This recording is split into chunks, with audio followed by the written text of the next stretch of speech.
Hey everybody, CKCB is on this upcoming Valentine's Day multi-true crime podcast collaboration. So check out this spot and look for the episode when it comes out around Valentine's Day.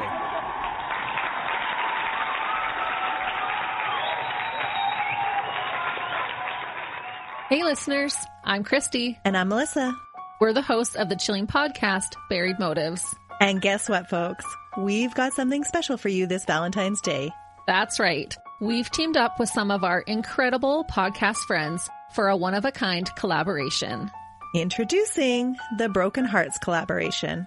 Every true crime enthusiast knows that love can sometimes take a turn, leading to unimaginable consequences. This Valentine's Day, join us as we explore cases where love went horribly wrong. It's a twisted journey through the darker side of relationships. You've heard of the 7-year itch, right? That crucial time when tensions escalate and couples are put to the ultimate test. Well, in this collaboration, we've got something special for you. Each podcast will share a case representing 1 year out of the infamous 7-year itch. We've delved into the depths of true crime to bring you stories that will send shivers down your spine. So buckle up, listeners. Get ready for an unforgettable ride through the world of broken hearts. We hope you enjoy this special collaboration as much as we loved putting it together. Subscribe now to Buried Motives and our Amazing Friends podcast. Don't miss the Broken Hearts collaboration coming this Valentine's Day.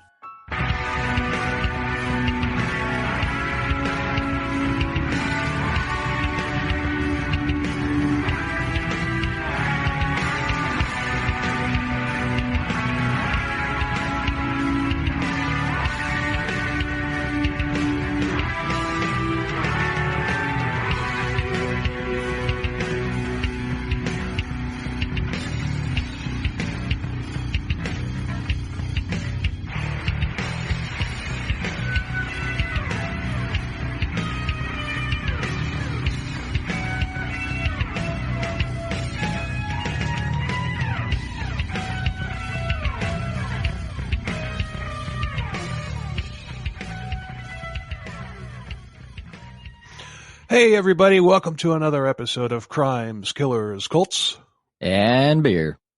And beer. True crime from the point of view of two crazy Florida men. Crazy. I'm crazy Florida man Bill. And crazy guy Paul. Yeah, you definitely are crazy getting up at 3:00 in the morning to go run 5 miles at your age. Not quite yet. I'm working it.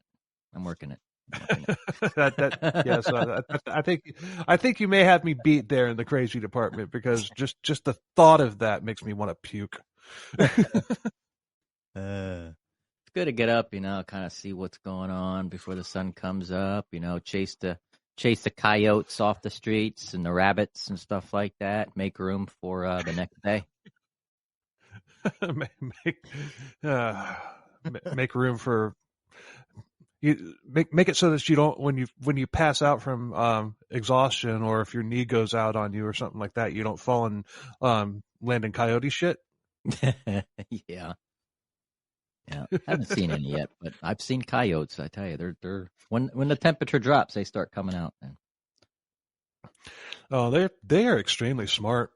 Yeah, I saw one time, cross the turnpike, and the thing actually sat there on the side of the road waiting for a break in traffic. Crossed the southbound lane, jumped over the little barrier, did the same thing, waited until there was a gap, and ran across the street. The other thing.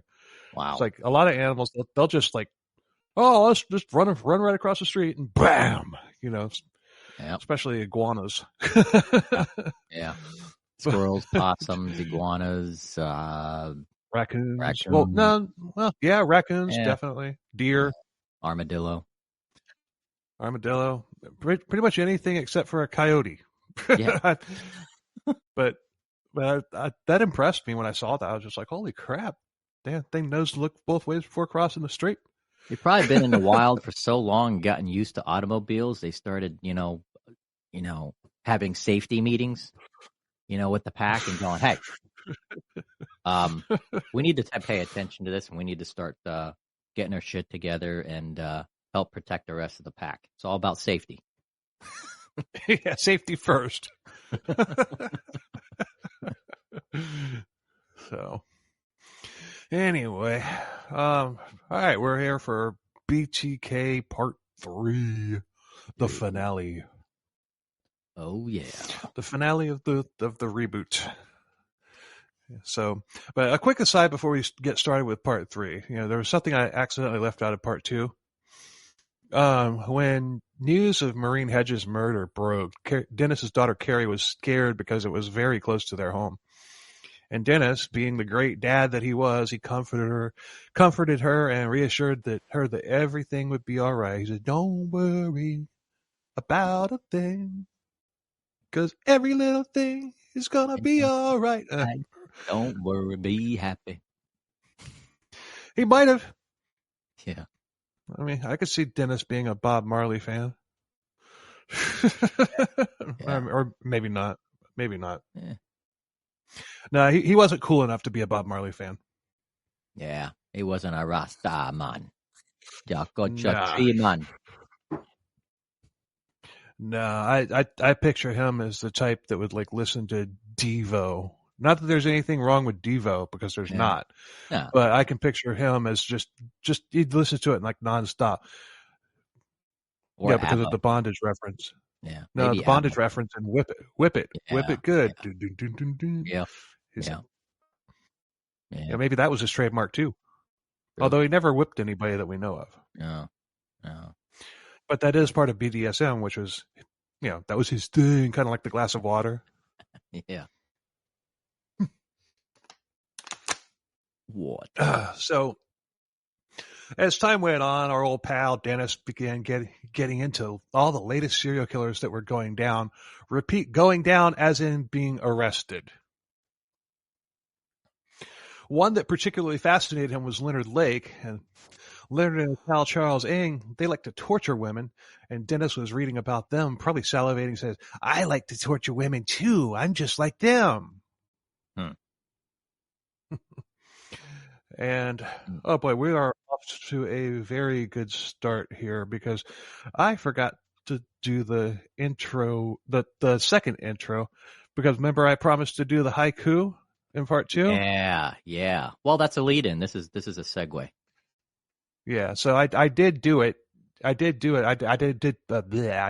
them actually, but I meant to have the first one come in right after our intro, so we'll just go ahead and play it now. Yeah. And now, a haiku, spelled Hyko, by Dennis Rader, in 363 BTK Factor X format. BTK, the greatest of all time. Serial. Poetic Strangler. Me, Dennis. I poem. I like poems big lot. Factor X.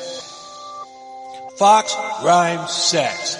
Sex and six rhyme fox, yes.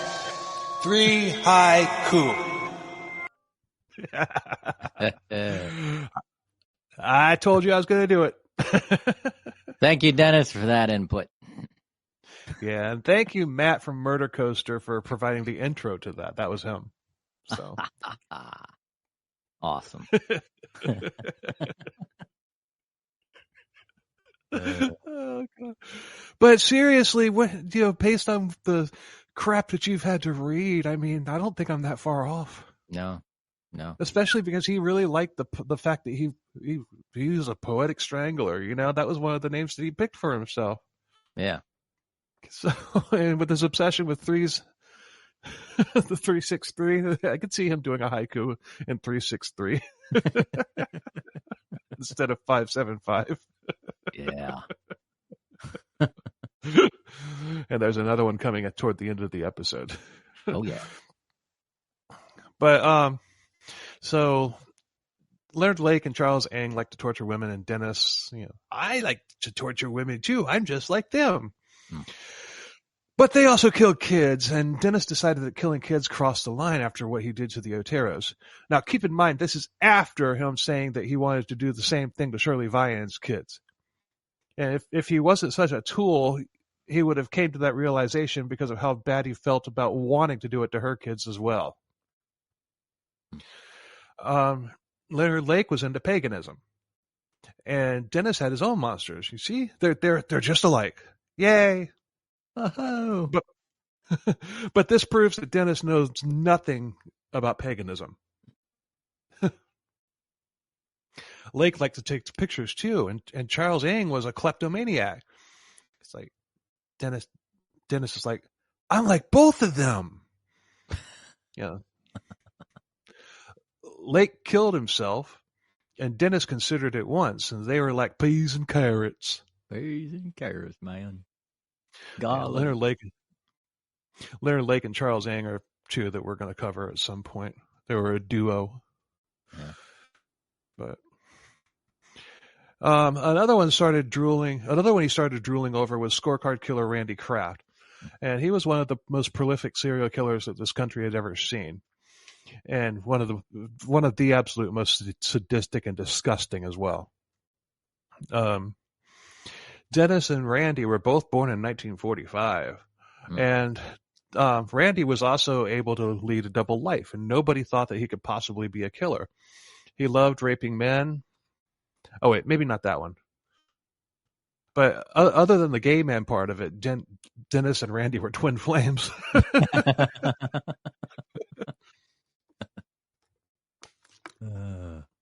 Well, that and cutting off a man's balls while he's still alive and shoving them up his ass. Or cutting off a victim's eyelids while they're still alive and burning them with a car cigarette lighter in the eye. Whoa. Yeah, Randy Kraft was a sick fuck. Damn. He had some rage in him. Man. That takes just a little rage. Yeah, I'm sure we'll get to him at some point, but he's definitely not one I'm looking forward to. No. Yeah. But they did have one thing in common, or there was one thing in common with these pukes that Dennis did not have. Take a guess. They were in prison or dead, and Dennis wasn't. Good. You read my mind. So, in late August of 1986, Dennis decided it was time to kill again. He was likely ready to up his clout after studying all of these serial killers that he was just like, and he wanted to do something crazy. He wanted to kill somebody on his lunch break. So he fixated on Vicki Wegerle, a 28-year-old mother, and he had seen her while driving around, and he began stalking her. He stalked her for 3 weeks, and in order to do this at lunch, he would have to arrange to be working in that area. No problem. He decided to play a ruse as a telephone repairman, and he already had technicians' clothes, so he took a Southwestern Bell logo off of a phone book and taped it to his hard hat. Wow. Yeah. He also made a fake Southwestern Bell ID badge, and he also had his kill kit, and I mean briefcase, and he drove his personal car there and parked it across the street from the house, and he walked up to the next door neighbor's house and knocked. And he asked him questions, making it seem like he was doing door-to-door telephone surveys. You know, as we know, phone lines are his trademark. Yeah. Yeah, that's trademark, man. I'm a phone man. Darn right. You got to get all in it, man. Yep. So he then went to the Wegerle's house. And one reason that he picked this house was because there was a low awning that made it really hard to see in the windows or even the front door from the street. So as he got close, he heard somebody playing the piano. And he didn't have a name for this project yet, so he named it Project Piano on the spot. And he laughed myself thinking that organ music would have been more fitting considering what was about to happen. God, this guy. So Dennis got to the door and he knocked, and Vicki answered. And he said that he was there to check her telephone line. So she let him in. There was a baby in the playpen, and Vicki showed him where the phone was, and he fiddled with it in some little contraption he rigged up, passing it off as a phone tester. Yep, my handy-dandy phone tester doodly-o thingy says that you have a dial tone, ma'am.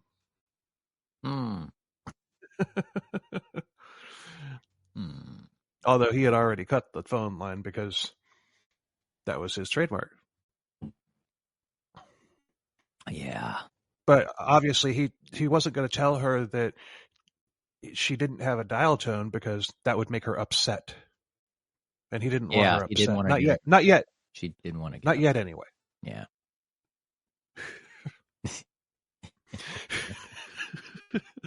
So as soon as she turned her back, Dennis pulled his gun from his jacket and pointed it at Vicki. She was scared and she started to cry. She said her husband would be coming back home for lunch soon, but she was more concerned for the baby than she was for herself. And of course she was, because she was a good mother. He ordered her back to the bedroom, and he said he was going to tie her up, and she was upset. That just kills me. She was upset. Man. He used one of her stockings to tie her up, but she broke away and began fighting. And once again, Dennis says she fought like a hellcat. That's the second time he's used that word. I guess that's his trademark too. Yeah, hellcats. She scratched the shit out of his nose and face, and he would have to cover it up until it healed. And it doesn't say what he used to cover it up, although he would have been just fine in 2020. Oh, yeah.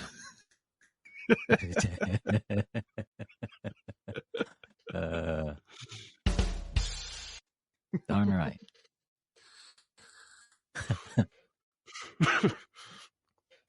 He said in the book that he left DNA under her fingernails, but he didn't think about it at the time, but he did worry about it later. He worried about the DNA underneath her fingernails, but not about all that jizz that he left everywhere. Yeah. Guess he wasn't good at priorities. Or no. Thinking everything out. Got to have contingencies, man. I mean, it literally makes you. If anything was going to have DNA, it's that. Yeah, yeah. And I literally makes people. Yeah, I've got the book. It's like that thick of the FBI forensics manual. And one of the things they teach everybody in forensics is you leave a part of evidence behind everywhere you go. It doesn't matter when, where, how, everywhere. Yeah. It's a matter of looking for it. Yep. I mean, yeah, like if I, it could be something, you're walking down the grocery store, a piece of your hair falls out and lands on the floor. Yep. You know, yep. let's see. I need some noodles. Oh, no, you know what? I don't need noodles. Let me put those back. Yeah. Yeah. I'll need, do I have enough bottled water? Yeah, I think I got enough bottled water. I don't need the bottled water anyhow. Yeah, you just left DNA on it. Yep. Everywhere. So he finally overpowered her, and he strangled her, and he opened her clothes, and he took a few pictures. Dogs in the backyard were barking loudly, and he didn't know if she was serious about a husband coming home or not, but he got the hell out of there quickly. No water. Poor Dennis. Ah. Yeah. And actually, he hadn't cut the phone line. But he was dressed as a phone line worker, but he did take Vicki's purse, and he left the baby alone in the playpen. And he wants you to know that he didn't touch the baby, and the baby didn't see anything. So, good on you, Dennis. So the baby didn't get upset. The baby, well, babies get upset like half of the day when they don't get, unless, if they decide they want something, they'll coo, and if they don't get it in like a split second, then they're upset. Yeah.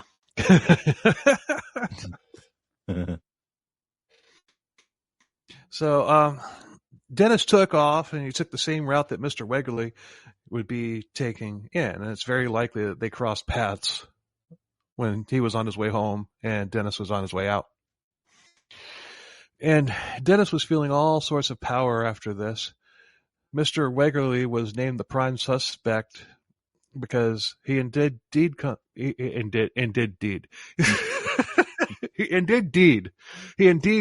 home from lunch.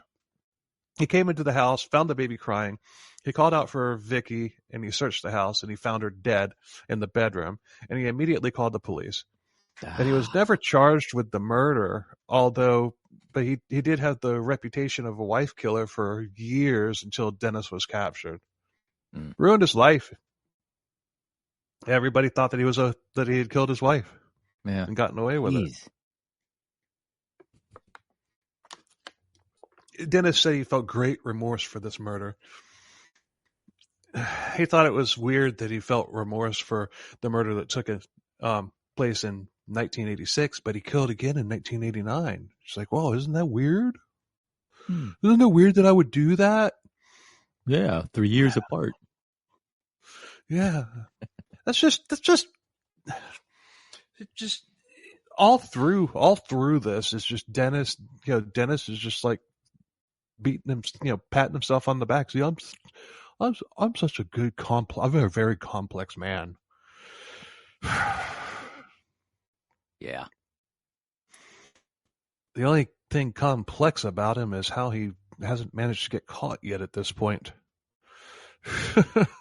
Only a matter of time. Only a matter of time. Called conditioning. Between 1986 and 89, he stalked many people, but he didn't kill again until 89. He even fixated on one woman to the point where he bugged her house to find out information about her. This is allegedly, of course, because I don't buy that. He didn't bug the house. Yeah.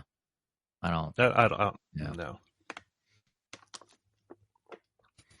Because how would he, it would be easy nowadays, but back then, he would have to do something that would be recorded into a device that was on the premises through a wire, because the wireless technology didn't exist back then. Yeah. So, which means that he would have to go back there and retrieve tapes. Yeah, there's no way he bugged her house. Yeah, I don't see that happening. No way. So another time in 87, Dennis saw a woman in her late 30s, and he watched her to the point of hiding in the bushes, by her house for hours and hours. He had thrown together a kill kit with 2 guns, tape, flashlight, handcuff, a plastic bag, cord, rope, a scarf, a knife, a crowbar, a glass cutter, a mask, cotton and plastic gloves, and zip ties. Damn. Did you rent a U-Haul to get all that crap up there?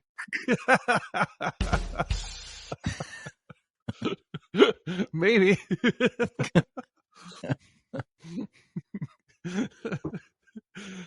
He said he kept it all in a bag, and so a normal person would think that he was just out on a stroll. So I guess that bag is a small TARDIS, bigger on the inside.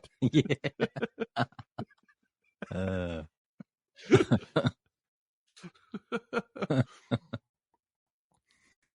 He knocked on the door. There was no answer, so he cut the phone line, which is his trademark. He cut a hole in the window, and he opened the door, and he hid in a closet, and he waited and waited. Nobody came home, so he left. This is Maureen Hedge if she hadn't come home that night. December 31st, 1987, Mary Fager came home from out of town. Her husband's car was gone, so she figured that he or their 16-year-old daughter was out somewhere. And she found her husband, Philip, shot to death in the living room on the floor. She called 911, and when officers arrived, they found something even worse in the basement. Both of their daughters were dead in a hot tub. The 9-year-old Sherry was nude and had been strangled. 16-year-old Kelly Jo had been tied tight and dumped headfirst into the hot tub to drown. Jeez. there was a suspect, and it wasn't Dennis. It was a contractor named Bill Butterworth who had done some work on their house the day of the murders. He had emptied his bank account, stole the Fager's car, then bolted to Florida where police there located him. And then he was sent back to plain old Kansas for trial. He claimed that he had entered the house, saw the bodies, got scared, fled, and couldn't remember anything else that happened that day. Yeah, right. I can't remember a thing. What happened? I don't know. A few days later, an envelope containing a drawing of a young girl bound, lying next to the tub, along with a poem called "Oh God, He Put Sherry in the Tub." And the author of this poem was impressed with the murders, but he didn't claim credit. He actually said, it's just like he actually said it, he was impressed with their technique. Investigators figured BTK had read about the murders and decided to stir the pot by sending the letter. Two things. One, the drawings didn't reflect the crime scene. And two, there was a BTK logo that was verified to be legit. And this proved that, for one, BTK was local, and two, he was still among them. And later, Dennis did admit to sending the letter just to stir the pot. Huh. But if you know anything, but still, I mean, the gunshot, that's not exactly his MO. He's never killed anybody by gunshot. He's shot somebody, but he's never killed anybody by gunshot. Yeah. Now he had a logo. Yeah, it was the capital B with like dots in the middle of them, so he's like making boobs out of the B. Oh wow. With a T next to it, and then the bottom part of the T, he had like a angled up and an angled down for the K. Oh, all right.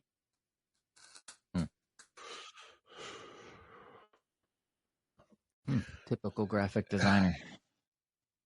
Yeah, he ripped that off from something. I can't remember what, but he did rip that off from something. But it was similar to Zodiac, though, because Zodiac always left his, logo behind at all of his things. He loved the Zodiac, even though he didn't know who he was. Yeah.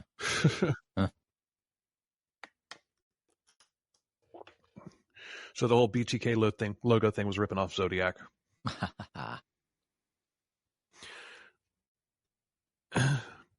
Yeah, I could go into his explanation of why he did this, but it's very long-winded with lots of references to poetry, 3s, and 6s.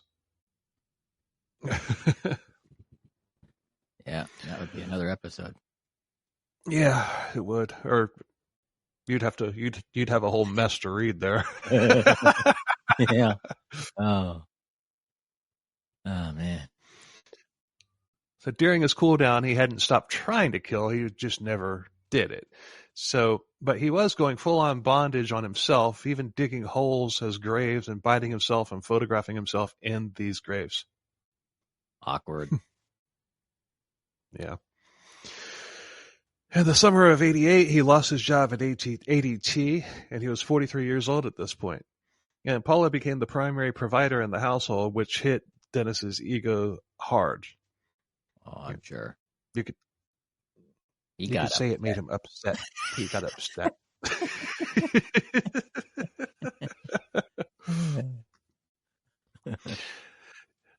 Dennis hit the jackpot when he got a job with the U.S. Census.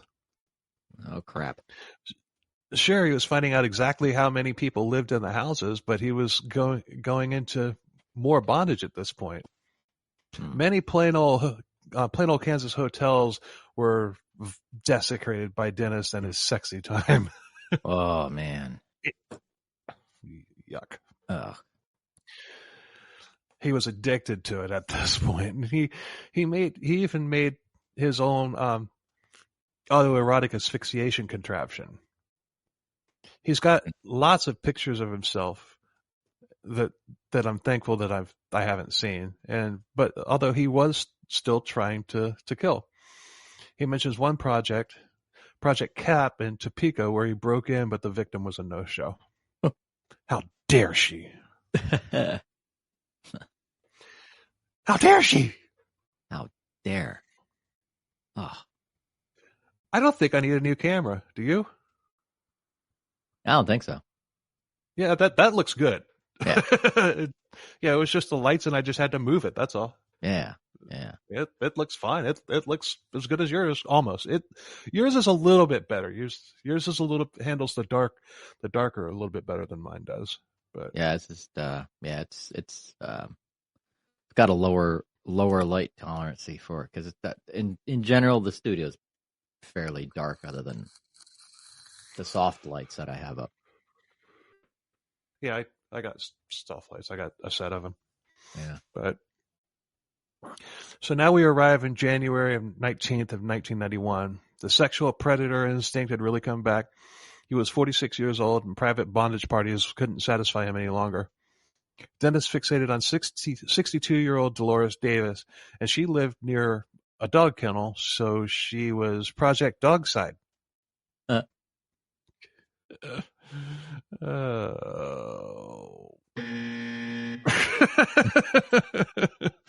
Oh, man. He cased her many times in the weeks leading up to it, even so much as peering into the house to get a look. And at that point, he even scared Dolores' cat. Wow. Meow. The perfect cover.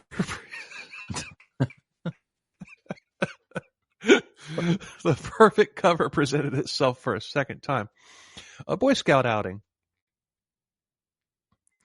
He once again arrived early to get everything set up. He said he had to go into town for something, so he went to his parents' house, and his parents were out of town at the moment. He suited up and put together his hit kit, and then he drove by a Baptist church where the scout team had stored some things for alibi. Dolores' house was actually on the other side of the church, of this same church's cemetery, which he walked across.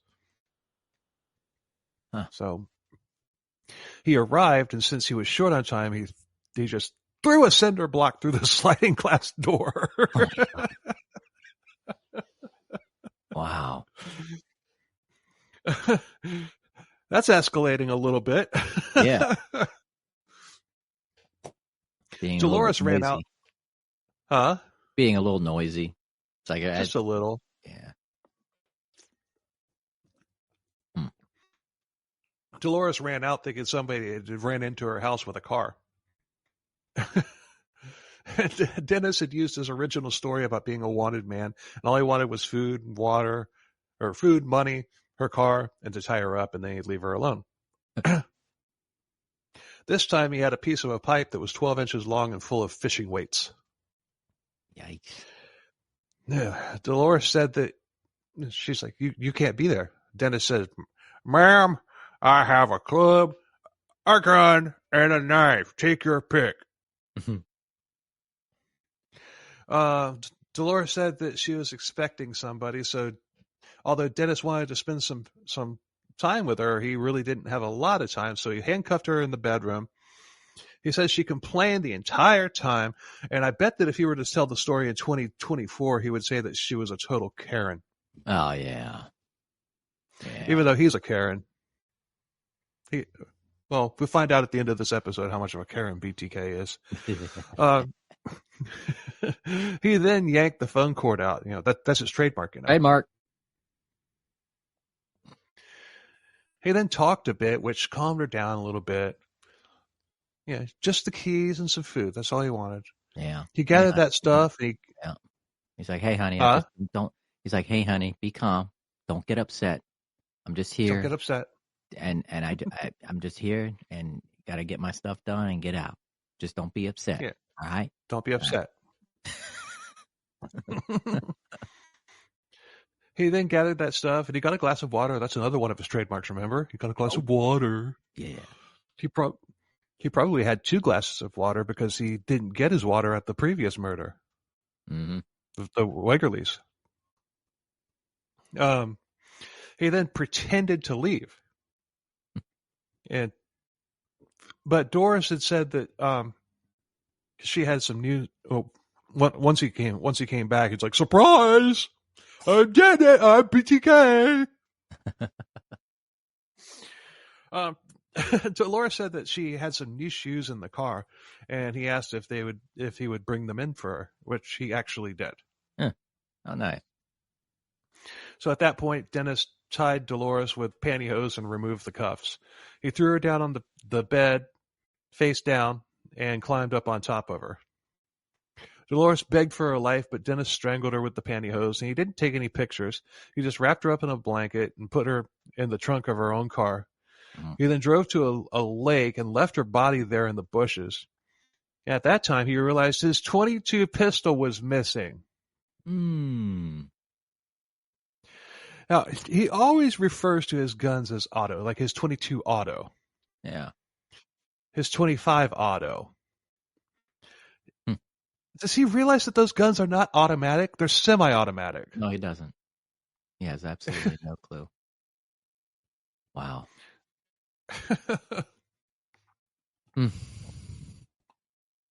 But he went back there. He went back to Dolores' house and he found the gun. He had dropped it when he smashed the sliding glass door.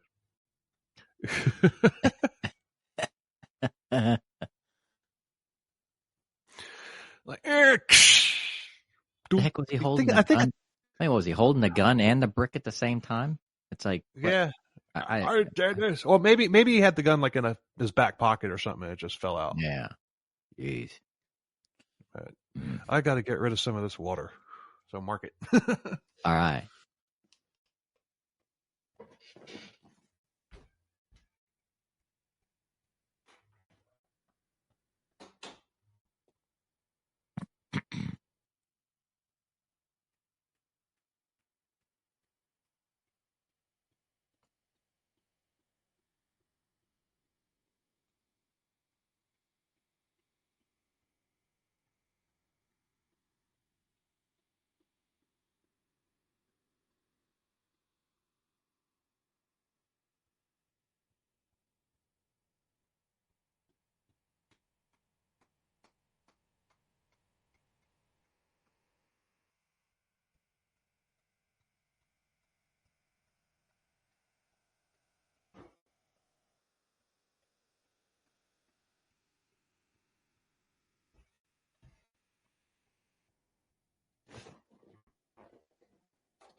Yeah, I have to keep my throat wet. Yeah.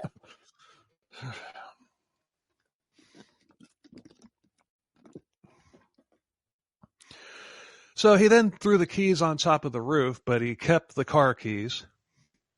He then went back inside, stole a camera, her driver's license, and he stashed them in a box in the woods, which he would come back for later. He then went back to the Baptist church and retrieved his car. And then back to the lake to retrieve Dolores' body. He then loaded her into his car, and he made sure to drive very carefully so not to get pulled over. He wanted to take her into an old barn that was back in the woods, but it was snowing pretty heavily by that time, and it was dark, so he couldn't find it. So instead, he dumped her under a bridge, and then he went back to camp like nothing ever happened. Ah. Second part of that was pure botulism. I forgot about that. Botulism.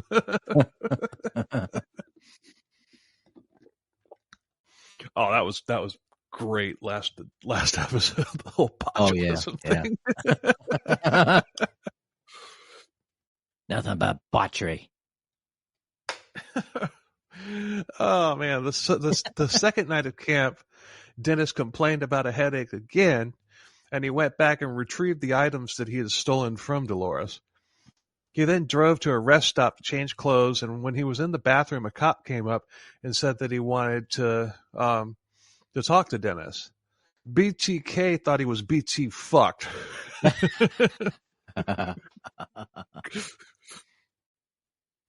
He had a gun on him, and he told the cop that he was a wanted man, and that he would need his money and his police car and his gun, and that he would have to tie him up. No. No.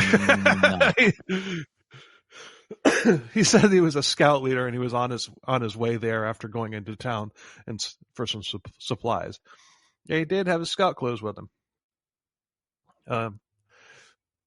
He then went from the rest stop to where he had left Dolores, and he put a porcelain mask on her and took some pictures of her, and you can see those pictures online. Not that you would want to, but they're there. I'm not sure, but I'm wanting to say something similar happened to Henry Lee Lucas with the police at a rest stop and how he had to talk his way out of it. I think I could be wrong about that. I could be actually, yeah, I am wrong. He and not his tool murdered somebody at a rest stop. That's what that was. Okay. Yeah, we covered those episodes. Yeah, we covered Henry Lee Lucas, but that was some 40 episodes ago. I don't remember.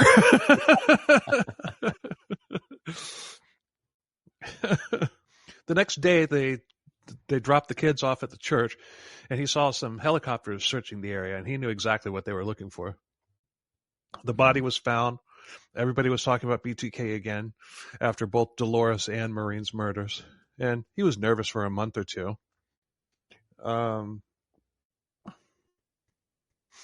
Dennis had been unemployed since 1990 after the census had let him go, and he contemplated suicide, and finally, in May of 1991, he landed a full-time job, a compliance officer. Ah, man. You said finally. When you said finally, I was like, oh, man, he killed himself? Ah, please. You look at the page count of these notes.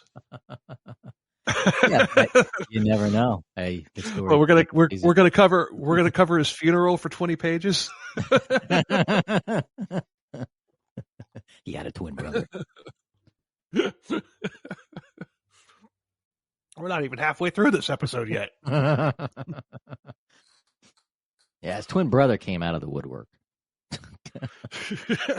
Yeah, a BT clone. Like Paul McCartney and William Campbell. I don't know that. I heard about that story. Oh man, I have heard about conspiracy theories that Paul McCartney that exists today is actually a clone. I have heard that. Yeah, that he actually died in a car accident in the '60s, mid-late '60s, and a guy by the name of William Campbell, which looks exactly like him, took his place. Huh. Interesting. Mm-hmm. All right, let's move on. Yeah, one of the reasons why he was bummed was because he had tried to get a job as a cop and as a security guard, but he was turned down. It was likely due to his age. A 47-year-old man isn't going to be able to land a job as a rookie cop. No. But compliance officer was low-level law enforcement, and he got a badge. Ooh. And this was the perfect job for a prick like Dennis. And he, of course, was a very effective compliance officer. He came up with new animal control laws, of course. He liked killing animals anyway. And he would ticket people for junk cars, litter, unmowed grass, etc. And still he was irritated because he had killed 10 people and gotten away with it. Why wasn't he big news like Jack the Ripper, Zodiac, or the Green River Killer? Why wasn't BTK at the big boy table with the rest of them? Damn it! I want to be at the big boy table. Right? I'm big boy. B it stands for bind, but it also stands for big boy. Yeah. I'm big boy Dennis. I deserve to be at the big boy table with the Green River Killer and Zodiac. He hasn't worked hard enough. So I think that he would literally take this frustration out on everybody. And he used his job to do it because his job was basically, giving him permission to be a dick to everybody. Oh, yeah. He's now a certified dick. Yeah. He would write you a ticket if your grass was just a millimeter over the regulated length. He would be out there with a ruler measuring it.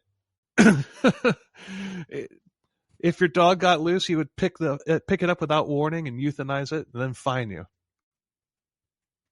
There was a young woman in her mid-20s that Dennis had fixated on. He never said if he was planning on, killing her, but he was probably spanking the monkey, thinking about her every night at least. He would always act awkward around her, and one day she got a new boyfriend, and Dennis flipped out. Oh my God, no! He got upset. Dennis was upset. And then the boyfriend, hold on, I got ahead of myself. Dennis flipped out when the boyfriend started staying over, and then the guy moved in, and Dennis really lost it. He started writing her tickets for anything, even things that he had just made up. He told her that if she kicked the boyfriend out, he would leave her alone. She told him to fuck off. Mm-hmm. And he stole her dog and had it euthanized. Whoa. Dick. I'm pretty sure he would have killed her at some point. Yeah. Or at least tried to.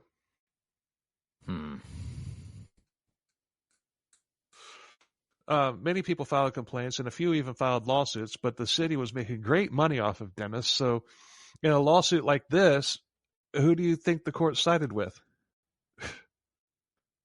I'm sure that every HOA in the country would jump at the chance to hire Dennis. Right. Gestapo of one. Yeah. I will never live in a neighborhood that has an HOA. I won't. Yeah, they're awful. Yeah. So, Dennis never killed again that we know of. And he never stopped trolling either. He had a fantasy called Twin Peaks, which is a mother and daughter duo. And this fantasy came after the news came out about David Parker Ray and Cindy Hindi, the toy box killer. He wanted to capture a mother and daughter, the daughter aged 10 to 12 years old. And this fantasy involves his murder barn, or a murder barn, the one that he didn't have. Oh, yeah. He wanted the girl tied to a bed in one room with an intercom system set up. He wanted to torture the mother in another room and then blare the sounds to the daughter. And then from time to time, he would peek in on the daughter and tell her that she was next. He even had a pair in mind, but the girl was older than the one in his fantasy. I mean, that whole thing with I don't know do you know much about David Parker Ray, the toy box killer? Bits and pieces of it. Quite vague. Well, he had a shipping container set up and decked out as basically a torture dungeon. Ooh. And he had an intercom system in it. He had cameras set up, and he would talk to he would torment his victims that were tied up and everything in there. He would just talk to them like through the intercom system. Okay. Speaking of intercom, the second audio clip. No, don't play that one. Remember, we listened to it, and it sounded like crap. Oh, yeah, that one. Yeah. That one wasn't that good anyway. I wasn't being original. I was copying something that I had done on a previous episode. And it didn't come out very well. Yeah, it was pretty choppy. I was like, what? Yeah, I don't know why it sounded good when I did it. Something must have happened when I sent it.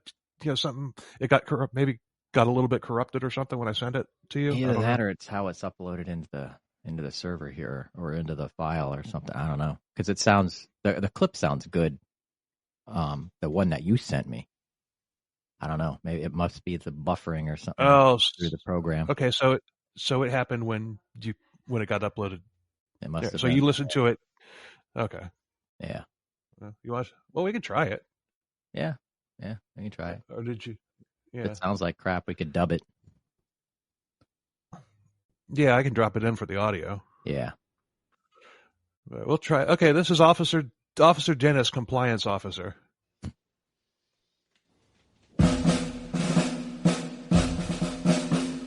Officer Dennis is on the beat. You will comply, I'll bring the heat. I don't care if you just cut your grass a centimeter high, I'll kick your ass. You'll be fine, just obey the law. Step out of line, I'll kill your dog. Compliance crime just does not pay. Mess with me, you'll rue the day.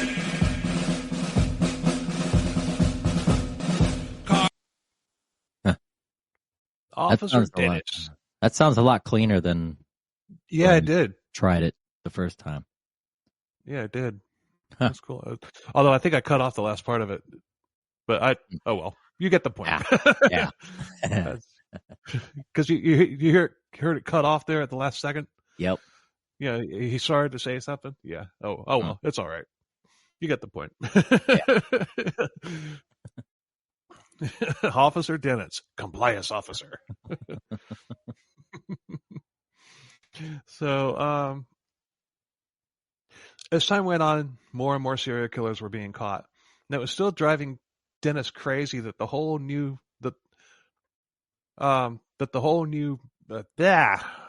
it was still driving Dennis crazy that the whole nation knew about these serial killers, but BTK was just a regional boogeyman. He started realizing that it was just a matter of time before DNA would be matched to him, even if it was after he dead. Even if it was after he was dead. The reality of the fact that although he could get away with his crimes if he died, eventually everybody would know who BTK was, unlike Zodiac or Jack the Ripper. He started disposing of lots of, but not everything, from the hidey hole. Hidey hole. January of 2004, the Wichita Eagle reporter Hearst Laviana published a retrospective article about it being 30 years since the Otero murders. He also mentioned that few people even remembered the BTK cases anymore, and that the local author Robert Beatty was writing a book about the murders. On March 19th, 2004, Laviana received a letter from Bill Thomas Kilman. Clever, huh? Yeah. It had been mailed March 17th, which was the anniversary of Shirley Vian's murder. In the letter, there were 3 photos. Vicki Wegerle tied up in various poses. There was also a photocopy of Vicki's driver's license. BTK's logo was at the top of the photocopy page. The return address was in an abandoned building, and there were no police photos of the Wegerle crime scene. And there was nobody named Bill Thomas Kilman anywhere. The Wichita Eagle ran a story about BTK claiming credit for an 8th murder. Wegerle. Remember, the last time he boasted about it, he claimed there were 7 in the ground. Yeah.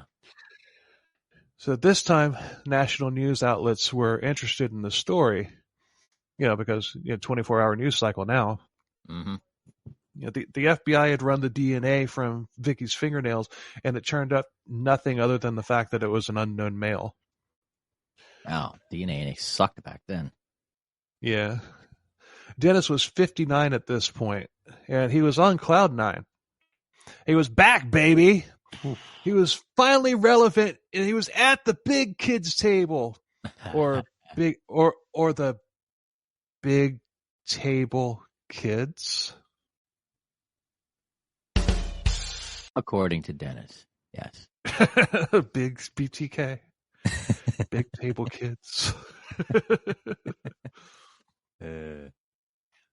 On May 24th, in 2004, Cake TV got an envelope from Thomas B. Kingman that had a word puzzle. It was just a word search that Dennis had made, trying to be like Zodiac. And yeah, it literally is just a word search. You'll have like Otero in a line going across or down or diagonally, or you'll have Wegerle, or you'll have hangman or poetic or whatever. It also had numbers in it, and if you dig into it a little bit, there would be like, the numbers would be like the numbers of the addresses of the street addresses of the victims. Oh wow. A little bit of thought went into it, but nothing like what Zodiac did. He was quite the craftsman. His brain cells were. He had some synaptic reflexes going and stuff, but it's probably what kept him busy for all those years. I mean, anybody can make a word search. Yeah. But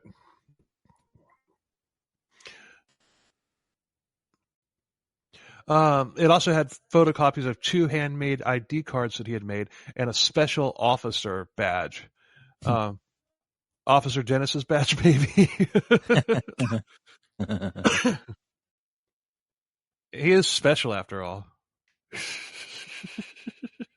He's special. He's special. Yeah, these badge, this stuff, the ID cards and the badge didn't have anything to do with anything. It was just Dennis being Dennis. But there was a list of chapters from Dennis's idea for a book. Take it away, Paul. So, the BTK story. 1, a serial killer is born. 2, dawn. Not the dish soap, but the day. The time of day. Oh, no, it might have been the dish soap. Or it could be. Yeah. Gotta use it for cleanup. 3, Yeah. fetish. 4, fantasy world. 5, the search begins. 6, BTK's haunts. 7, PJs or PJS projects. Yeah. 8, Mo ID reuse. Ruse.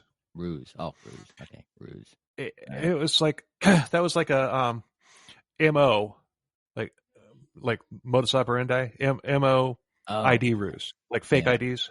Okay. Number 9, hits. Number 9. Number 9. Number 9. Number 9. 9. Number 9. Hits, yeah. Well, you were talking about Paul McCartney. That's reminded me of it. Number 10, treasured memories. 11, final curtain call. 12, dusk. Ooh. And number 13, will there be more?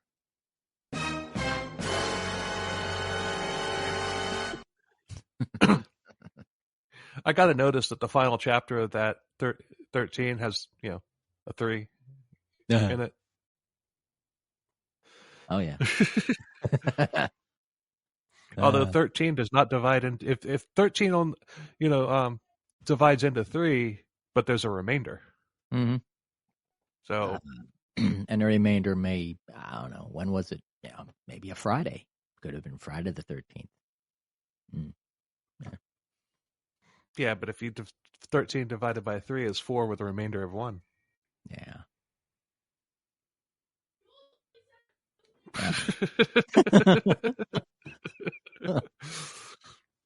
I cannot think like Dennis. Either. I hope he listens to this podcast, and I hope he's like, "You're right. 13 divided by 3 is 4 with a remainder of 1." Right? Don't make me upset. I like your show. Don't make me upset. Although 13 minus 1 is 12, and 12 has a 1 and a 2, and 1 plus 2 is 3.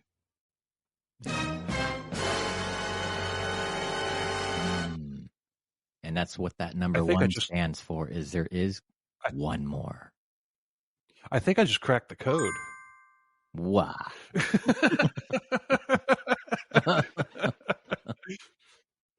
I hope I did. I hope Dennis hears it. He's like, son of a bitch, that stupid podcaster figured it out. I might as well hang myself.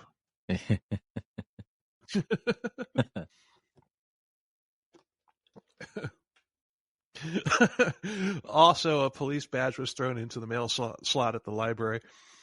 Dennis had bought this at a pawn shop, and he had it when he went to Shirley Vianne's place when he was pretending to be a detective. You know, looking for his own wife and kid. Yeah. Yeah. And all of this activity stopped the release of Beatty's book, obviously. I can see why. It's like, holy crap, there's more to this book. Yeah. But come on, Beatty, man. The sequel, man. You released what you have, and then immediately start following the story, and then write a sequel. Exactly. Got to keep the franchise going. Yeah.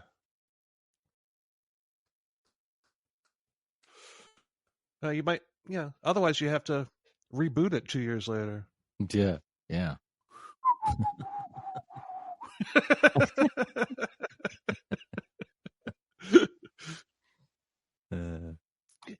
June 13th, 2004, a man was on his way to work when he discovered a brown envelope taped to a stop sign.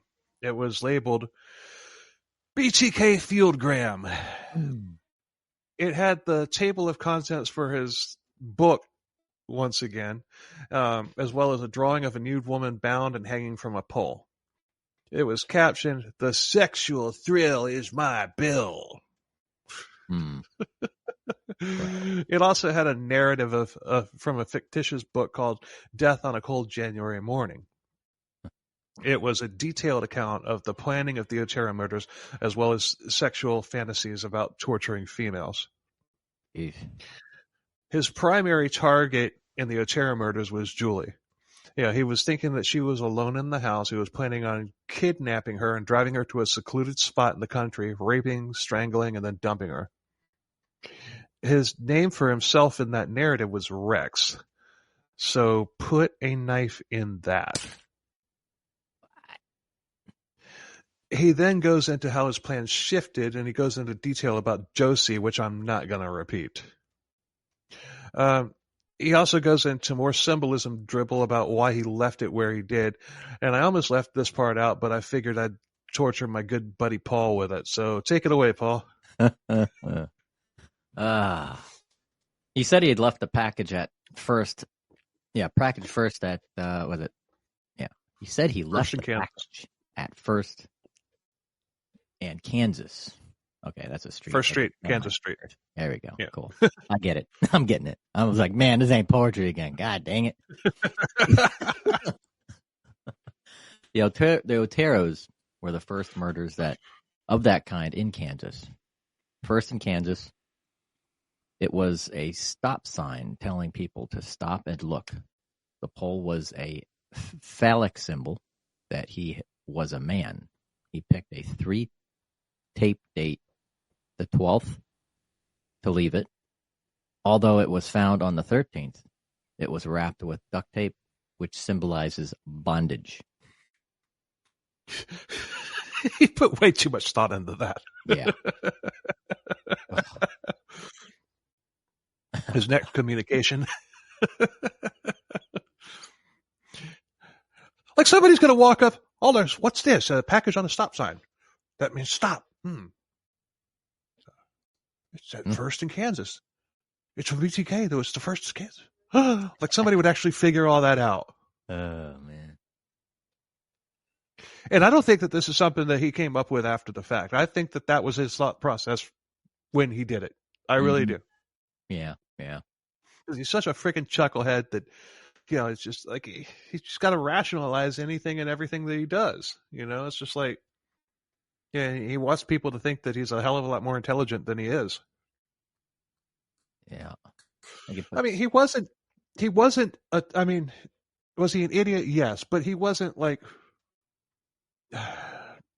He wasn't like mentally impaired or anything like that. He had like he may have even had a little bit of above average intelligence, a little bit, but still, just the shit that he did was stupid. Yeah. Maybe too much of the emotion is raging within him while it's actually being done, that he loses his mind and forgets simple stuff. Could be. His next communication had a warning. He had chosen a new victim and was considering a date for the next hit. And now seems as good of a time as any to introduce the detective that had been on the forefront of the investigation the entire time. Ken Landwehr.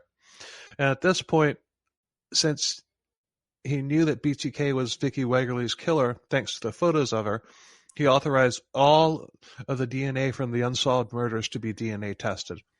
This linked the Oteros and Nancy Fox to BTK, as well as to Wegerle, because they all matched up. In press conferences, he began addressing BTK directly. Or remember that FBI profile in part 2? Keep the killer talking. Well, that's what he was doing. Landwehr is a rock star, man.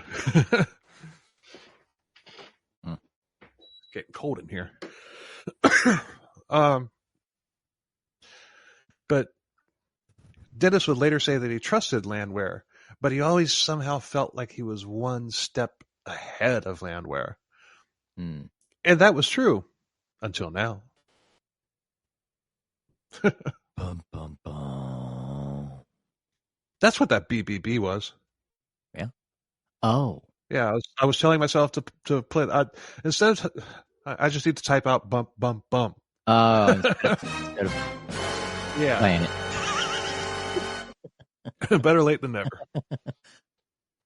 We've got our own encrypted script. Yeah. Encrypted so well it confuses us.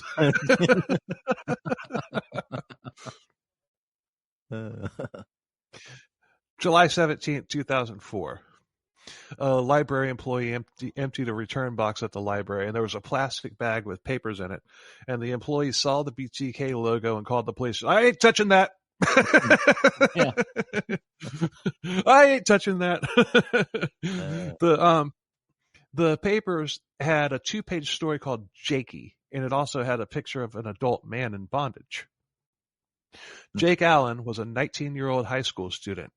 He was a valedictorian. He was a good and smart kid. And on July 4th, 2004, he turned down a date with a girl in class. And then 8 hours later, he was found dead, strapped to a railroad track 35 miles south of Wichita. Whoa. His clothes were found nearby. And it was thought that he had either gotten himself mixed up in something bad or he had just killed himself.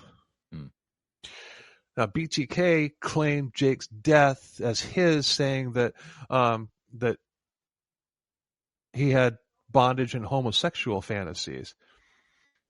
Jake did. He said that he had met Jake online and indulged him, and then when they met up in person, he killed him. And investigators called bullshit on this, and so do I. You ain't gay, BTK. BTK may have been a lot of things, but gay was not one of them. But also there were no messages or emails on Jake's computer talking to anybody about gay fantasies. Yeah. So Dennis did stalk several other high school girls, but he never did anything. He planned on a grand finale where he would torture a girl much worse than anything prior, as well as rape her in every way possible. He had a contraption in mind, which was most likely ripped off from David Parker Ray, the toy box killer.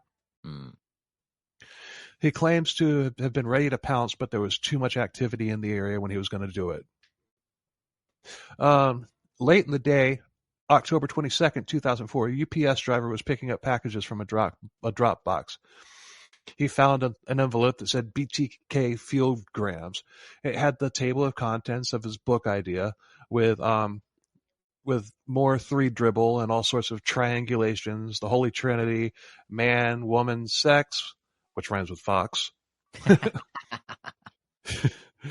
Hit, thrill, kill, BTK, victim, police, and other crap like that. Yeah, BTK works in threes, whatever that means. He's killed 10. That's 3 threes with a remainder of 1, so it doesn't work. Sorry, Dennis. It also included chapter 2 of his book, Dawn. That thing about the murder on a cold January morning was part 1. So he was actually writing his book, and I left it out. I mean, you can find it online. You can also find it in the book that I've used, Confessions of a Serial Killer, The Untold Stories of Dennis Rader, the BTK Killer, by Catherine Ramsland. I can't believe I remembered that without having the book right in front of me. But because that's just it with these true crime books, man. Their titles are like a entire page long. Yeah.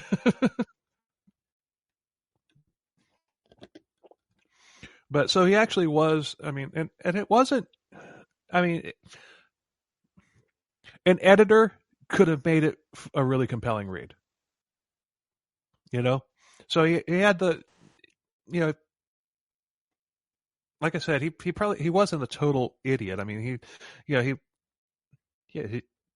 he had good ideas for a structure of the book. Yeah. But like I said, he would have needed an editor. But Dawn is his childhood, and he talks about how Mama shaved him for jerking the gherkin, and how he fought back. She whipped him, and he actually got aroused by it. One thing. Now, I actually did listen. After I finished these notes, I actually did listen to the original, part 1 and part 2 when we covered that initially, and oh my God, it was so painful to listen to. But in there, in there, I did say something like, it's the exact opposite of disturbed and down with the sickness. Oh. Instead of David Dramian saying, "Oh, Mommy, please don't hurt me again," Dennis was probably like, "Oh, Mommy, please hit me again." Hey, at least something good came out of those 2 crappy ass episodes. Right. I had totally forgotten about that, and then I listened to it. I'm like, "Oh, okay, that's funny."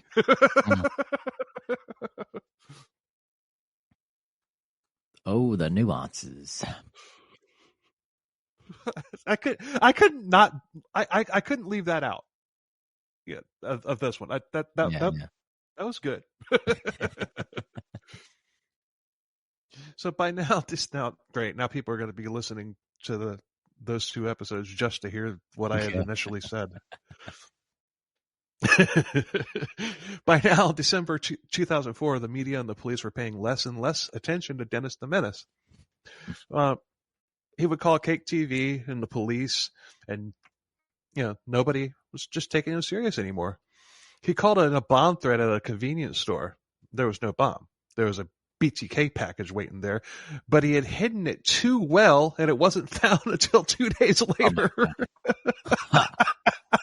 Wow. The box contained a knockoff Barbie doll with its hands tied behind its back. I get the knockoff part because Barbie dolls are expensive. Oh, yeah. You can just go to Dollar General and pick up, pay $2 for one. Legs are going to pop out if you move it, but Yeah. but its hands were tied behind its back, and there were 2 pages in it called Project Fox or PJ Foxtail. This contained the details of Nancy Fox's murder, including how much he got off on her murder. Sparky big time. That's what he called his geyser of Dennis juice that he left all over Nancy in the bed. Oh, wow. Sparky big time. Yeah. It also contained Nancy's actual driver's license, not a photocopy of it. Around the same time, America's Most Wanted had run a piece on BTK, and Dennis had hit the big time, and he probably Sparky big timed all over his TV.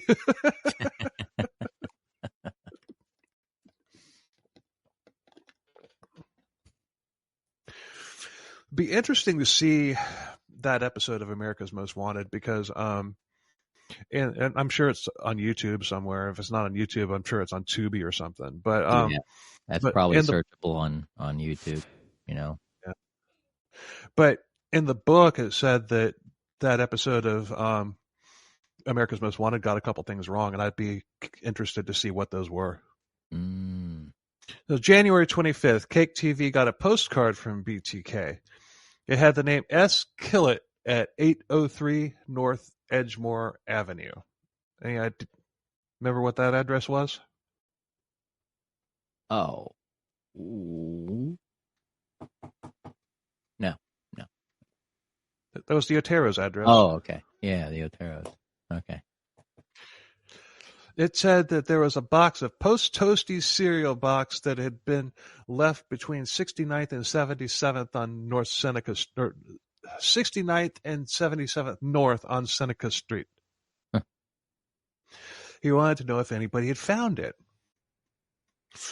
So police found the box, and it had another Barbie knockoff, and it was tied up with a noose around its neck, which was attached to a small piece of PVC pipe, obviously referencing Josie Otero. There were more interested. There were more entries into his so-called BTK book, as well as some jewelry. And the card also mentioned a Special K cereal box at a Home Depot. Huh. That should be easy to find. Well, maybe. And there was luck involved with this one. Yeah. An employee said that he had found a Special K box in the back of his truck when he got home a couple days prior, and he threw it away thinking nothing of it. Luckily, the trash hadn't come yet, and they were able to retrieve the box. Uh-huh. But I've seen some reports that said that the garbage truck was literally coming down the street when they got to it. I don't know if that's true or not, or if it was just sensationalism to spice up the story. But regardless of whether that's true or not, it's an interesting tidbit.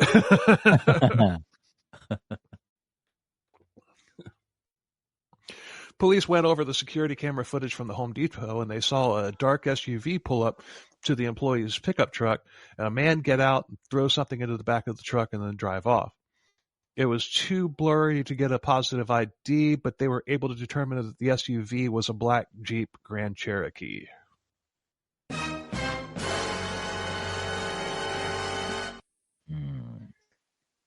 The box contained a blue necklace, some writing on pages, more BTK dribble. This one was called Lair, and it contained a diagram of a 3-story house with a kill room, a bondage room. It even had an elevator. Whoa.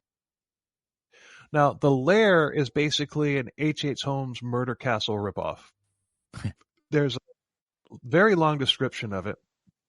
So rather than go over it here, I'm just going to put the pictures on the social media pages, which will be, all of which will be linked in the episode notes. If you're not on our social media. If you're not, you should be. Yes. That's where you put all the fun stuff, all the homework. And I'm serious. If more people interact, I'll be more active on the social media. I haven't been as active as I normally am, which isn't as much as some. But the reason I haven't been lately is because we've been like stockpiling these episodes, getting ready for your deployment, and I just haven't had time. So this is where it gets good.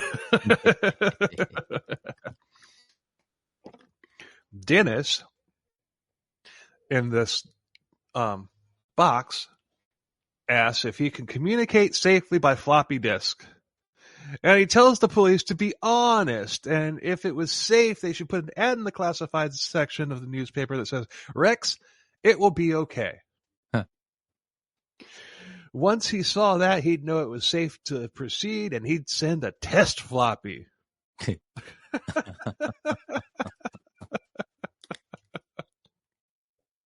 They still called So them Dennis, floppies back in 04?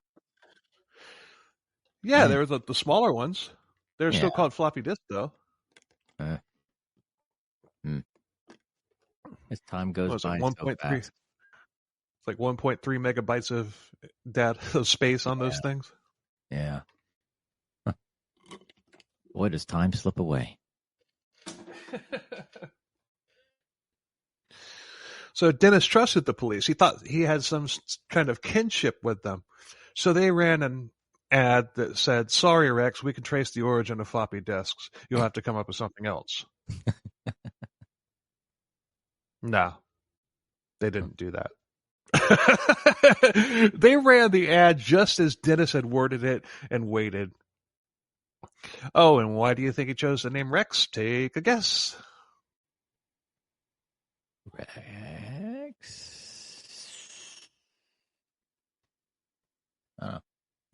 It was because in chapter 1 of that thing, he called himself Rex. Oh. Yeah, that book or whatever it was that he was writing. Yeah. He referred to himself as Rex. Huh. So like the police are gonna, like I said, nah, we could trace it. Sorry, we're just being honest with you, there, BTK.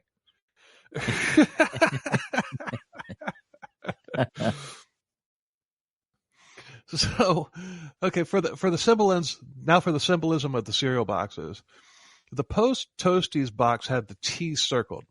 The Special K box had the K circled. They were cereal boxes for serial killers. And he said there would have been a Raisin Bran box that contained a bomb as well as the Shirley Vian Barbie knockoff doll.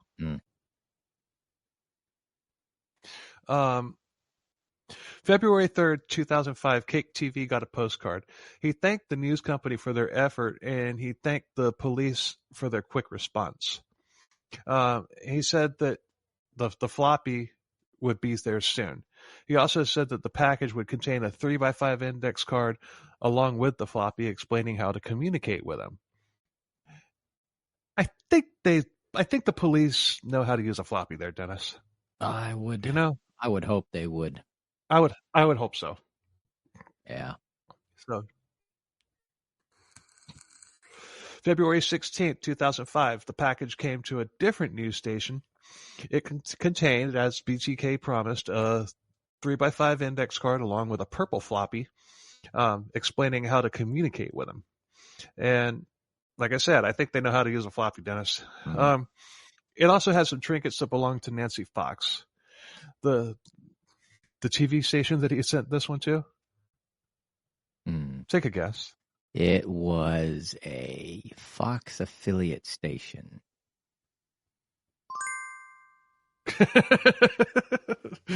The symbolism.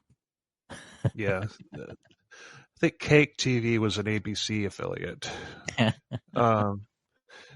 And so, but he had never sent anything to the Fox affiliate before, but because it had Nancy Fox stuff in it. Hey, symbolism. I'm BTK. I'm smart. I'm symbolism. I'm the symbolic poetic strangler. But Dennis was excited because he was high tech now. He's using floppy disks and computers and stuff. And he had chosen a purple floppy because purple represents royalty. And, he is serial killer royalty at this point. I mean, he's at the big table kids now. Mm-hmm. Yeah. Oh God. Oh man. I'm having fun with this. I mean. So Ken Landwehr and his people got to work on the floppy. It had come from Christ Lutheran, which was the church that Dennis went to, from the president's office, from a man named Dennis.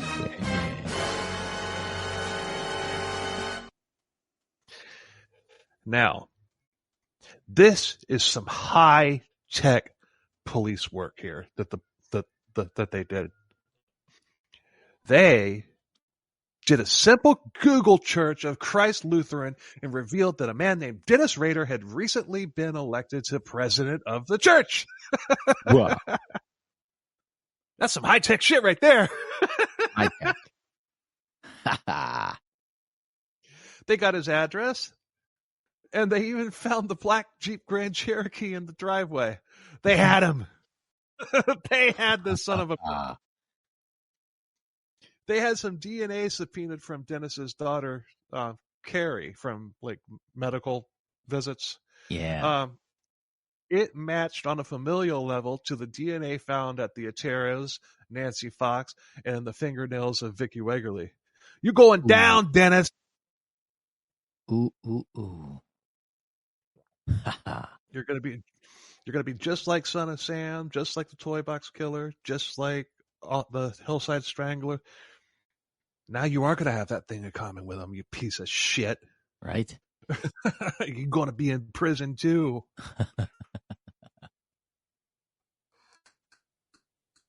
So Landwehr ordered constant surveillance on Dennis. Search warrants were issued. They also studied his movements. And finally, on February 25th, Landwehr led a SWAT team to the church. At 12:15, Dennis pulled out of the church parking lot, and they pulled him over. The SWAT team swatted him. They threw him on the ground. They cuffed him. And when he was put into the police car, Dennis, the unoriginal to the end, he even admits to doing what Son of Sam did. He looked at Landwehr. He looked Landwehr in the eye and said, "Hello, Mr. Landwehr." Oh, man. So even when he got captured, he's ripped somebody else off. Oh, man.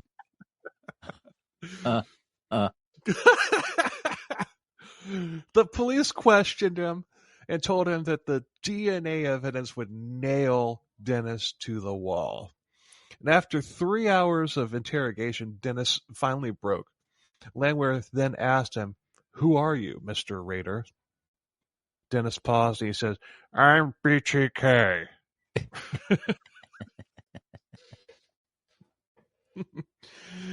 I'd like to think that was the first time that he had actually said BTK.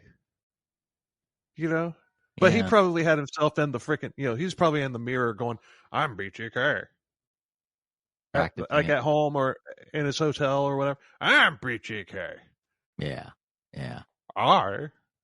I'm BTK. Trying to get it right. So,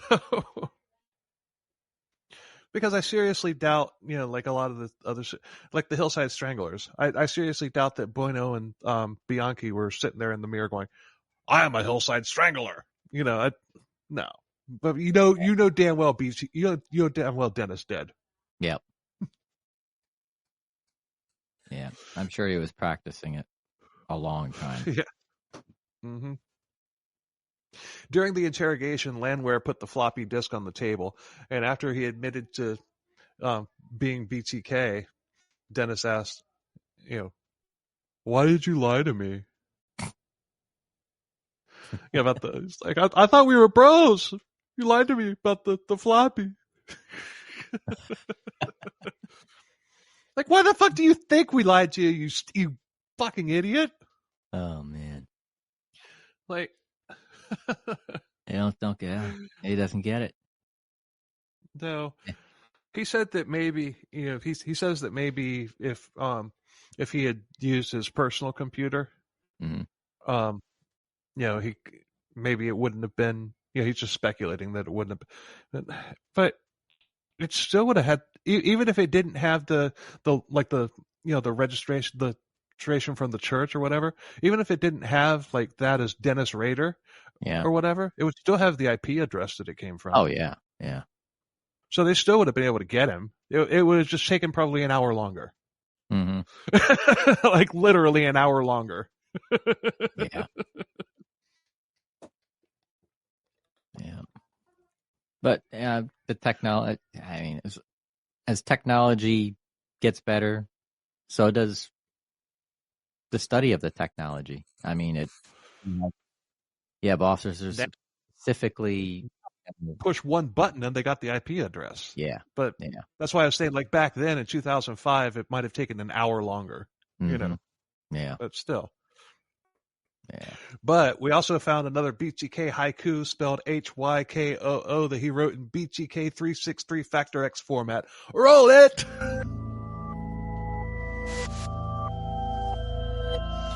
Floppy disk.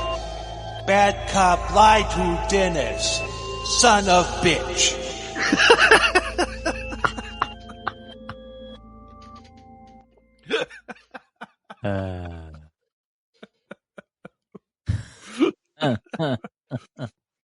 Oh, jeez. Dennis had done this without a lawyer present. So he was officially booked, and his mugshot looks strangely similar to my driver's license picture.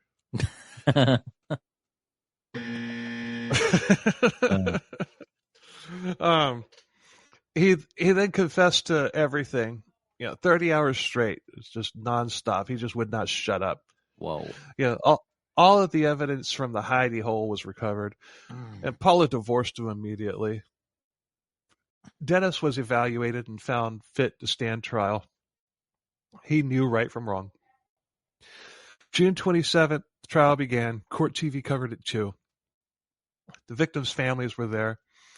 And he pleaded guilty to all 10 murder counts. And during the proceedings, Dennis was able to tell everybody about Factor X. He thought he was giving a TED talk until he mentioned trolling. And then the judge asked, "What do you mean?" And Dennis starts going into a long explanation of the stages of trolling, and the judge stopped him. The judge was like, "No, Mr. Rader, I thought you said patrolling, like you were a police officer. Are you And Dennis was like, "No, I was trolling." Although he could have said, "Well, I am Officer Dennis, compliance officer." Oh, man. He got all philosophical. He starts describing Factor X, his sexual fantasies, and talking about his demons. And he was still having fun with it because he finally got his day in the sun. I mean, he was literally putting on a show. Yeah. In the end, he was sentenced to life without parole, with no parole for the possibility of 175 years. I don't know. He's at the El Dorado Correctional Facility in Colorado in solitary. And after we did our first series on him, as horrible as those 2 episodes were, a listener contacted me saying that she knew somebody who worked there at that facility. They would have inmates coming out and mopping the floors and things like that. And Dennis would complain all the time. Like, they're bothering me. He's basically a Karen. Yeah. He's trying to work his, just flex his muscle and all that stuff, because he is after all BTK, member of the serial killer Big Table Kids. Table Kids. That might be the name of this episode. Big Table Kids. Finally, it got to the point to where somebody would get on the loudspeaker and just say, "All right, whoever's bothering BTK, please knock it off. He's whining again." I don't know if this is true or not, but it is what I was told, and I freaking hope it was true.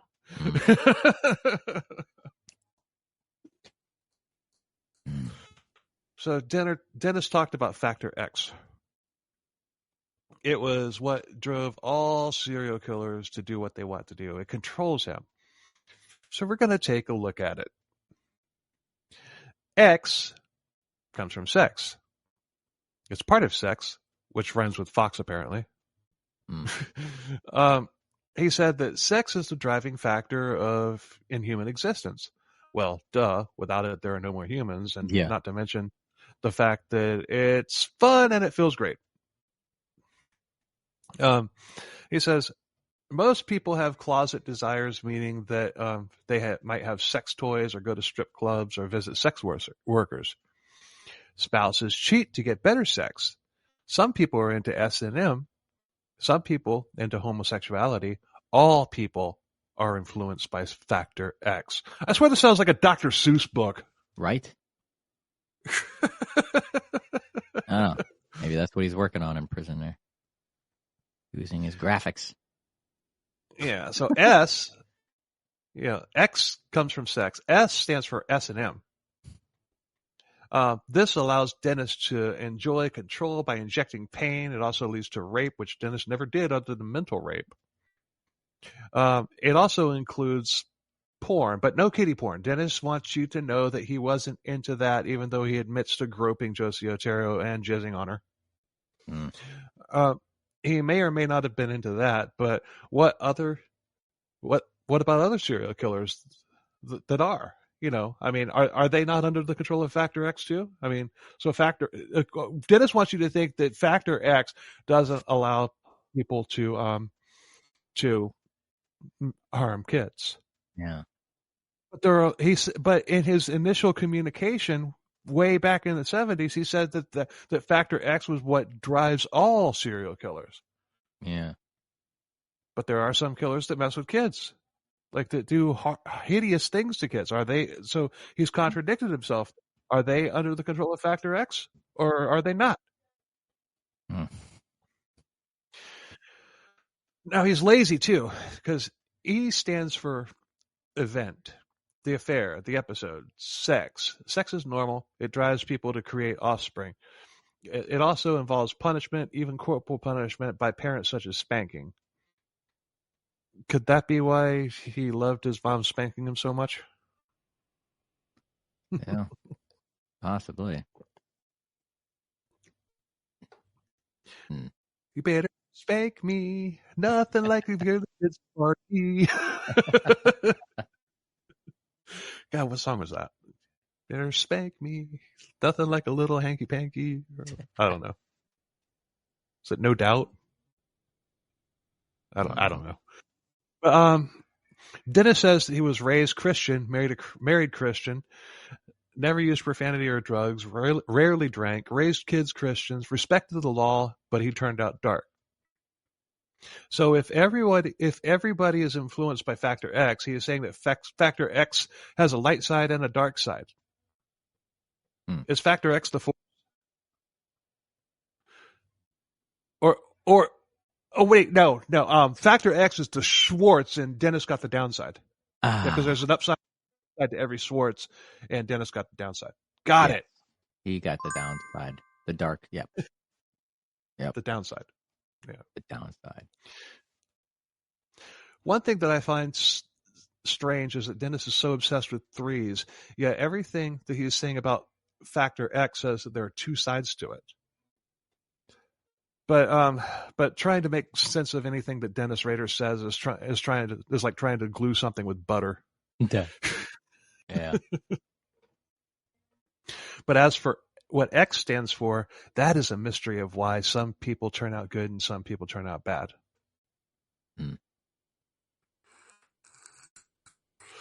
So, like I said a minute ago, he's lazy. He can't even finish his own analogy. Yeah. But there you have it. That's Factor X. Wow. I get it. Yeah. It's an interesting theory. I don't get it. I mean, he's trying to hypothesize something of his own delusion, and But I really, really wish somebody had interviewed another serial killer and told them about how BTK said that Factor X drives all serial killers, and asked them what they thought about it. Yeah. I wonder if at least a criminal psychologist. I wonder if they've had a criminal psychologist look over this Factor X thing and see if they could put some sort of derangement syndrome to it. I'm sure it's been done. Or actually, maybe not. Maybe a psychiatrist took one look at it and just like, that's this shit. Bullshit. Yeah.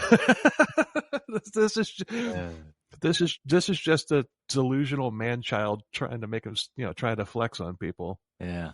But at least there was something alive telling David Berkowitz what to do, even if it was just a little puppy dog. Yeah.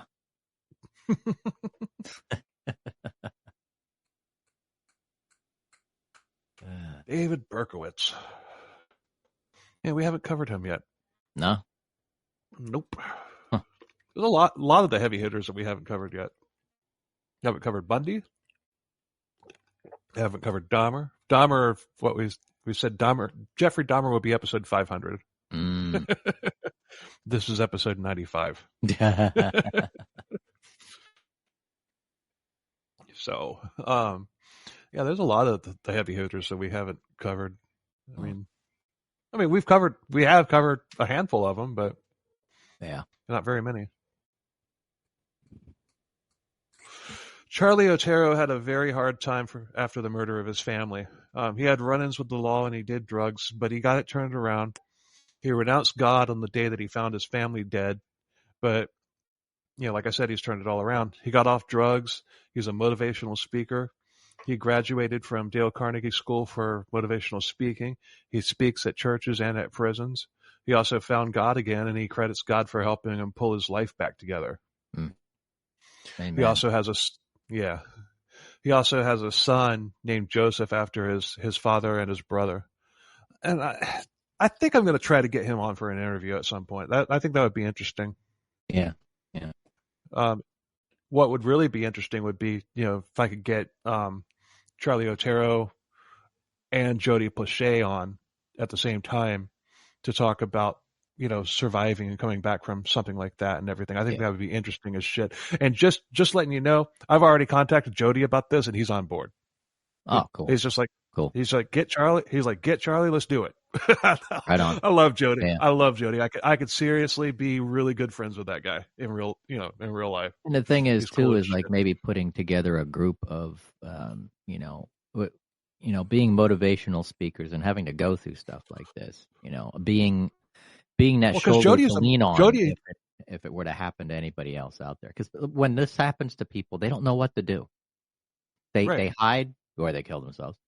But they don't know who to go to for therapy, somebody to talk to when something like this happens to a family or an individual. And Jody's a motivational speaker as well. That's why I think it would be awesome. I think it would be very interesting to pair those two up and let them and just sit back and listen to them talk.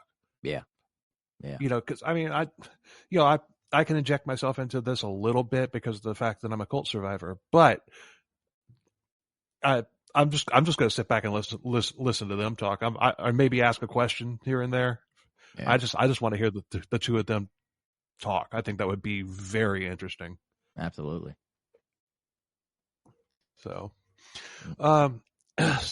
so now, in part one, we said that we would talk about a couple murders that he's suspected in, that he probably actually did do. So we're going to get to them now. He's considered the prime suspect in a murder in Missouri and one in Oklahoma. 16-year-old Cynthia Dawn Kinney was last seen in Osage, Oklahoma, June 23rd, 1976, at a laundromat. She was seen getting into a beige Plymouth Belvedere, a beige Plymouth Belvedere. And Dennis was involved with the Boy Scouts and he was in the area at that time. And also the term Bad Wash Day turned up in his writings. And also there was a bank across the street from the laundromat that was having an ADT security system installed on the day that she disappeared. Now, Osage, Oklahoma was in Dennis's service area. Also, Dennis fantasized about kidnapping a girl from a laundromat. So there are 4 things that point to Dennis. But Dennis vehemently denies this murder, mainly because he would be tried for it. Oklahoma would be like, okay, we want to try his ass for it. And if Oklahoma charged him with murder and he was found guilty, Oklahoma has the death penalty. Yep. Kansas does not. So, the other one is 22-year-old. Actually, you know what? I think Cynthia Dawn Kenny. I think she's been the subject of some unsolved podcast episodes because that name rang a bell with me when I when I was putting this together. So I think she may have been the subject of some unsolved true crime podcast. Huh. But I don't know. I mean, granted all of this is circumstantial evidence, but there's 4 different things all having to do with BTK, all having to do with him being there at that put him there like at that time. I think he did it. What do you think? Yeah. 22-year-old Shauna Beth Garber was found murdered in McDonald County, Missouri, December 2nd, 1990. She had been raped, strangled, and hogtied with 6 different types of cords. And she went missing November 3rd and was identified in 2021. Dennis is suspected due to photographic evidence in one of the journals that tied him to the scene. So he had taken pictures of the crime scene, and it didn't say whether or not he had pictures of her. Yeah. But he had pictures of the area where she was found. Huh.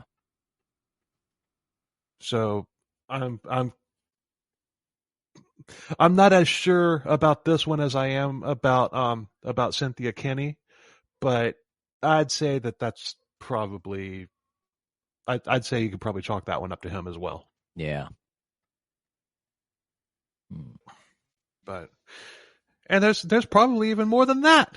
Those two are just the 2 most common ones that come up when talking about like other murders that BTK committed that he didn't that he hasn't been charged with. Yeah. There could have been ones that he truly felt that he botched and didn't want to admit to him. Yeah. So now we're done. I have righted the travesty that was the early 2-part series on BTK. Yeah. Yeah.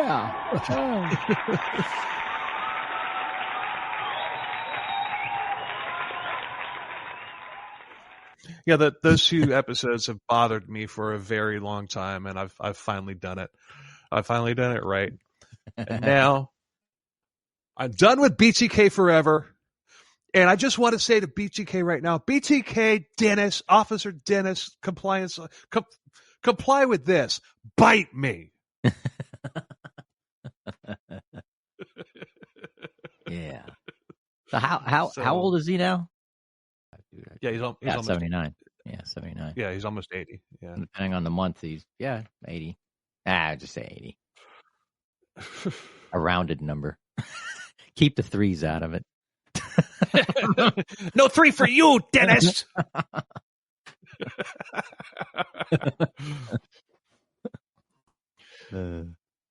So, yeah, I have conquered my white whale. Oh yeah. So, heck yeah. Thanks for listening, everybody. Hope you liked this 3-part on BTK.